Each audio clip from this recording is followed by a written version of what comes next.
말라기 5번째 시간입니다. 오늘 말씀은 말라기 3장 7절부터 4장 3절 말씀입니다. 4장 1절부터 3절 말씀을 합독하고 말라기 3장 7절부터 4장 3절 말씀까지를 보도록 하겠습니다. 그러면 말라기 4장 1절부터 3절 말씀을 한 목소리로 합독하겠습니다. 만군의 여호와가 이르노라. 보라, 용광로 불같은 날이 이르리니 교만한 자와 악을 행하는 자는 다 지푸라기 같을 것이라. 그 이르는 날에 그들을 살라 그 뿌리와 가지를 남기지 아니할 것이로되 내 이름을 경외하는 너희에게는 공의로운 해가 떠올라서 치료하는 광선을 비추리니 너희가 나가서 외양간에서 나온 송아지 같이 뛰리라. 또 너희가 악인을 밟을 것이니 그들이 내가 정한 날에 너희 발바닥 밑에 재와 같으리라. 만군의 여호와의 말이니라. 아멘. 자, 타락한 이스라엘 백성들을 향한 책망과 심판의 경고에 대해서 우리 제2 예언부터 6 예언까지가 나온다 그랬습니다. 그 중에 타락한 백성들을 향한 책망과 이 심판에 대한 어떤 경고가 바로 3 예언부터 6 예언입니다. 그러니까 이 예언은 제사장에 대한 부분인 거고 백성들에 대한 부분입니다. 그래서 그걸 전체 합쳐서 이스라엘을 향한 예언이라고 보시면 됩니다. 그게 이제 오늘 이제 3 예언부터 6 예언까지가 말라기 2장 10절부터 4장 3절까지죠.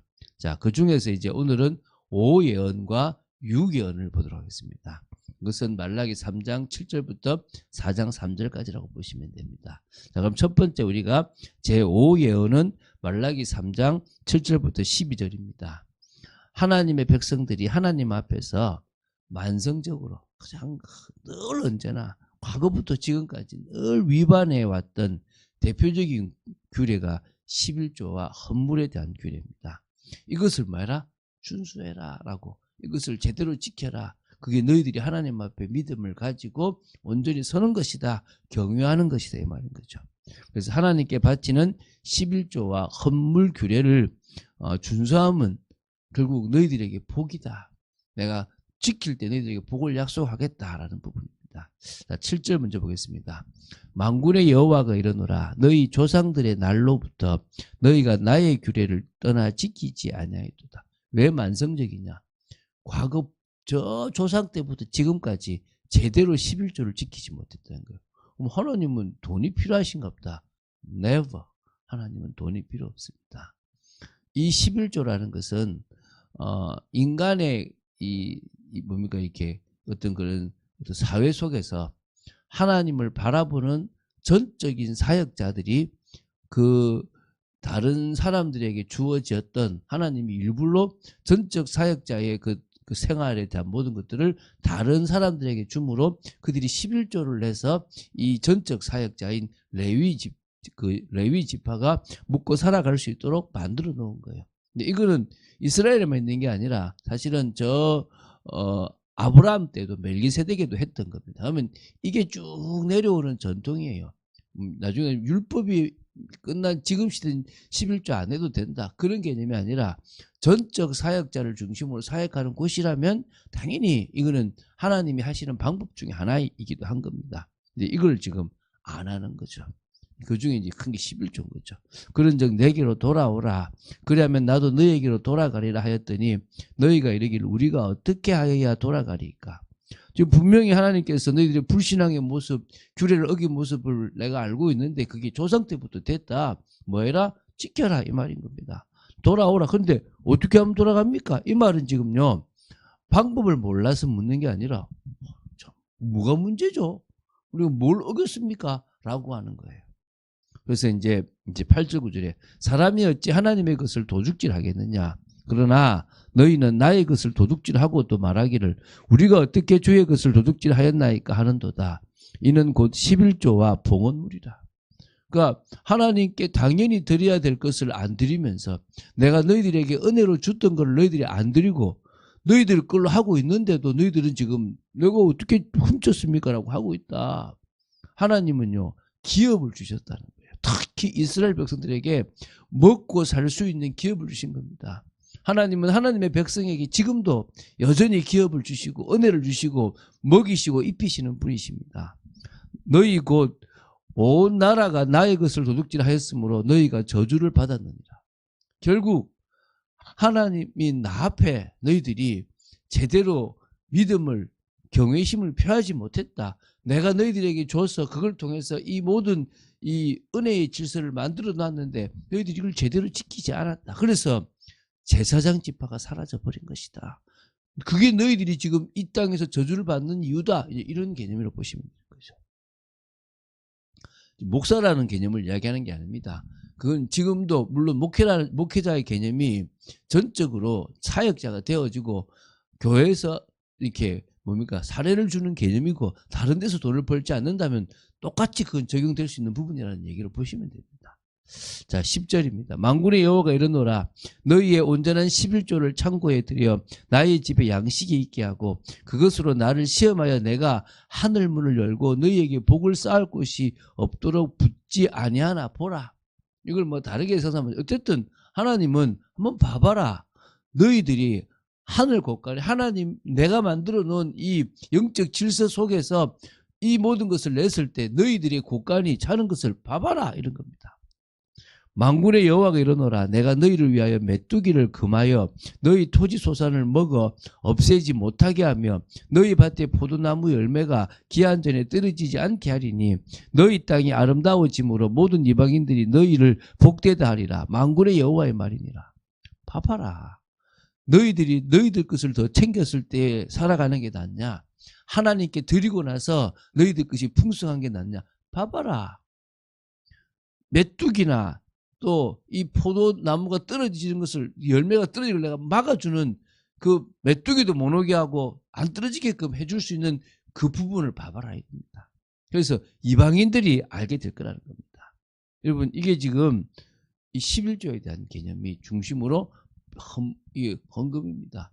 사실 이게 참 쉽지 않습니다. 불신 남편을 이렇게 같이 한다면 참 어려운 일 중에 하나입니다. 분명히. 11조라는 것이 교회가 막 부흥되기 위하고 목회자를 위한 게 아닙니다. 목회자 나름대로 가장 하나님 앞에서 그 인도를 받아가면 되는 거고 여러분은 하나님이 주신 것이고 하나님의 은혜로 살아가시는 것임을 믿음으로 고백하면 됩니다. 주신 자도 여호와고 그것을 취하실 자도 여호와시다. 하나님이 감사하게도 나에게 이것을 주셔서 하나님의 나라를 이루어 나가는 일에 쓰인다라고 생각하시면 되는 겁니다. 그 당시에는 제사장들에게 줄 그것을 각 지파에게 주셨던 것과 동일하다고 보시면 되겠죠. 자, 두 번째입니다. 말라기 3장 13절부터 4장 3절입니다. 제6예언입니다. 이게 마지막 예언이죠. 이스라엘 백성들은요. 하나님께서 심판을 아직도 안 하고 계시고 유예하고 계신 것에 대해서 불만을 가지고 있는 겁니다. 그러니까 한마디로 악한데 잘 되는 거예요. 그래서 이 세상에 막 선악이 막 혼재 있고 막 분별이 없는 것을 막 불신하고 있는 겁니다. 그런 불신을 지적하는 겁니다. 너희들이 뭘 안다고 쉽게 말하면은 아직 내가 심판을 유예한 이유를 너희들 마음대로 판단하고 이 선과 악이 공존하는 이 세상을 왜 제대로 보지 못하느냐 이 말인 거죠. 그래서 종말론적 선악이 구별될 거다는 것과 심판이 반드시 실현될 것이라는 것을 예언하신 겁니다. 당연하겠죠. 그죠? 그래서 이 제6예언은 이스라엘 백성들이 하나님의 공의로우심을 부정하는 발언을 볼 때는 제4예언과 좀 일맥상통하는 부분이 있다라고 보시면 됩니다. 하나님의 공의는 반드시 집행되어질 것이라는 것을 다시 한번 주장하면서 그들의 불신을 이렇게 지적하고 바꾸라, 믿음으로 바꾸라고 얘기하십니다. 자, 이제 13절부터 10을 보겠습니다. 우리가 이르노라 너희가 완악한 말로 나를 대적하고도 이르기를 우리가 무슨 말로 주를 대적하였나이까 하는도다. 이는 너희가 말하기를 하나님을 섬기는 것이 헛되니 만군의 여호와 앞에서 그 명령을 지키며 슬프게 행하는 것이 무엇이 유익하리요. 제대로 지켜본 적도 없으면서 제대로 하나님에 대한 믿음을 가져본 적도 없으면서 그냥 형식적으로 외식하는 부분으로 해놔놓고 또 안 지켜놓고 해본도 소용이 없다라고 얘기하는 거예요. 지금 우리는 교만한 자가 복되다 하며 악을 행하는 자가 번성하며 하나님을 시험하는 자가 화를 면한다 하노라 합니다.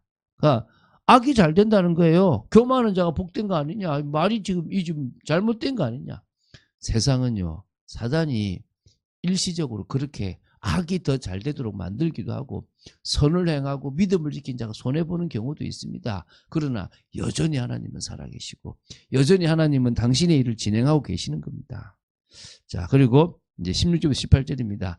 그때에 여호와를 경외하는 자들이 피차에 말하며 여호와께서 그들을 분명히 들으시고 여호와를 경외하는 자와 그 이름을 존중히 여기는 자를 위하여 여호와 앞에 있는 생명책에 기록하셨느니라.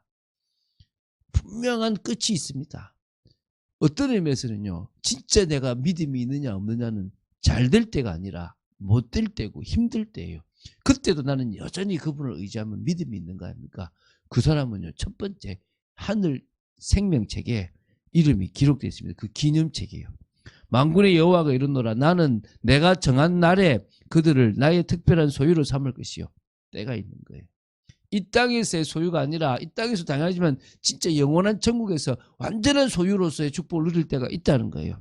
또 사람이 자기를 섬기는 아들을 아낀같이 내가 그들을 아끼리니 그럴 때가 온다는 거예요. 지금은 핍박 속에 위험 속에 어떨 때는 스데반처럼 순교자의 피로 갈 때도 있지만 나중에는 아껴주시고 더 보호해 주실 때가 있다는 겁니다. 그때에 너희가 돌아와서 의인과 악인을 분별하고 하나님을 섬기는 자와 섬기지 않는 자를 분별하리라. 믿으시기 바랍니다. 이제 4장 1절 3절입니다. 만군의 여호와가 이르노라. 보라, 용광로 불같은 날이 이르리니, 심판의 날이죠. 교만한 자와 악을 행하는 자는 다 지푸라기 같을 것이다. 탄단 말입니다. 그 이르는 날에 그들을 불살라서 그 뿌리와 가지를 남기지 아니할 것이라. 다 태워버린다는 거예요. 심판한다는 겁니다.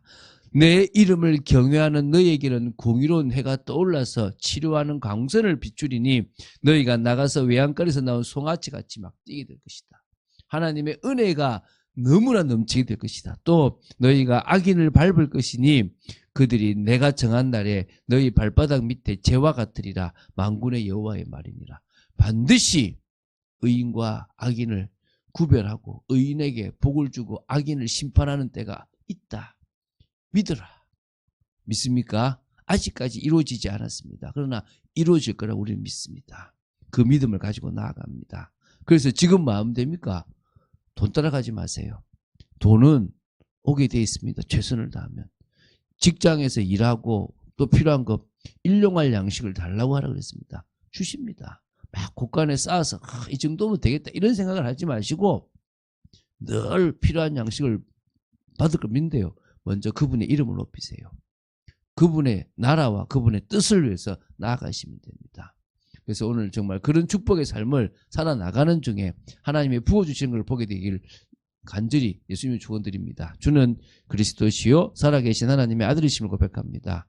오늘도 저희들이 이 말라기를 또 이렇게 마지막 이렇게 5번째, 6번째 예언을 보게 하심을 감사합니다. 아버지, 저희들이 이 말씀을 통하여 더 하나님의 뜻과 통하는 축복된 저희들 되도록 지켜 주시옵소서. 하나님의 나라가 임하는 귀한 시간이 되도록 지켜주실 줄로 믿습니다. 은혜 내려주시고 인도하여 주시고 역사하여 주시옵소서. 감사드립니다. 주 예수 그리스도 이름으로 기도드립니다. 아멘.